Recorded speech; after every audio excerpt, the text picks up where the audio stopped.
मोहन माझी मुख्यमंत्री हेबा परे ओडिशा को आउ टंका देउनाहांती मोदी करी चालिछंती अवहेला। नवीन पट्टनायक थिबा बेले दाबी करी टंका आनुथिले किंतु पारु नाहांती मोहन माझी। भांगिब गरीब लोकंक घरर स्वप्न। राज्य को आवास अनुदान 3485 कोटी ह्रास कले मोदी। डबल इंजिन सरकार रे डबल लाभ बदल रे एबे डबल क्षति सहुची ओडिशा। मोहन माझी मुख्यमंत्री हेबा परे ओडिशा को आउ टंका देउनाहांती मोदी बरं करी चालिछंती अवहेला। बीजेपी सरकार आसिबा परे ओडिशा को अधिक टंका आसिबो बोली जे आशा करा जाउथला ताहा संपूर्ण अलटी जाइछि। नवीन पट्टनायक जेतिकी टंका आनी राज्यर विकास करुथले मोहन माझी सेतिकी करि पारु नाहांती। राज्य में केही जणे भी लोक कच्चा घरे रहिबे नाही और वर्षक मध्य सबु कच्चा घर कराजिबो बोली निर्वाचन समय बीजेपी नेता माने प्रतिश्रुति देथिले, जहा एबे प्रतारणार परिणत होईछि। राज्यर लक्ष लक्ष गरीब लोकंक मुंड उपरे छात नाही। फनी प्रभावित उपकूल ओडिशार हजार हजार परिवार एबे पक्का घर पई आशा बांधी बसिछंती। आउ ठीक एही समय डबल इंजिन सरकार ओडिशावासी को करथिबा प्रतारणार आउ एक छवि पदा को आसीछि। डबल इंजिन सरकार राज्य पई डबल अनुदान आनिबा परिवर्ते डबल प्रतारणा दैथिबा अभियोग होईछि। विशेषकर ग्रामीण और सहरांचल गृह निर्माण क्षेत्र में ओडिशावासी संपूर्ण प्रतारित होइछंती।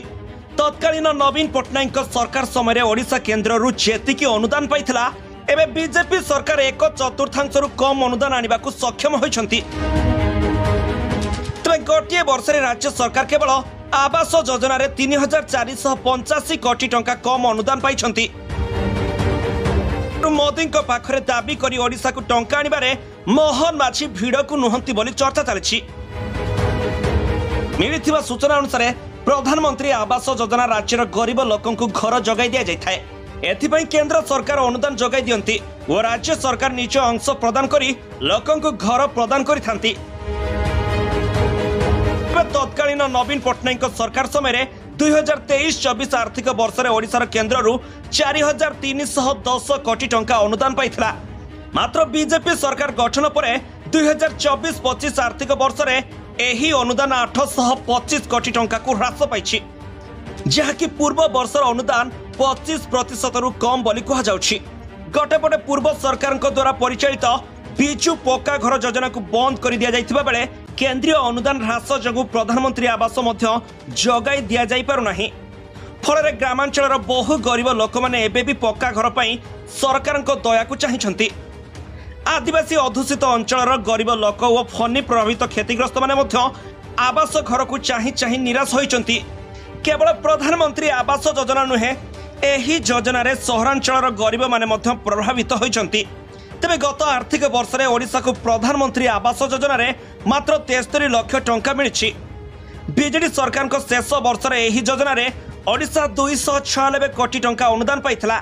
आउ बीजेपी सरकार प्रथम वर्ष में मात्र 73 लाख टंका केंद्रीय अनुदान पाइबा डबल इंजिन सरकार को पारिबा पणिया को पदारे पकाइछि।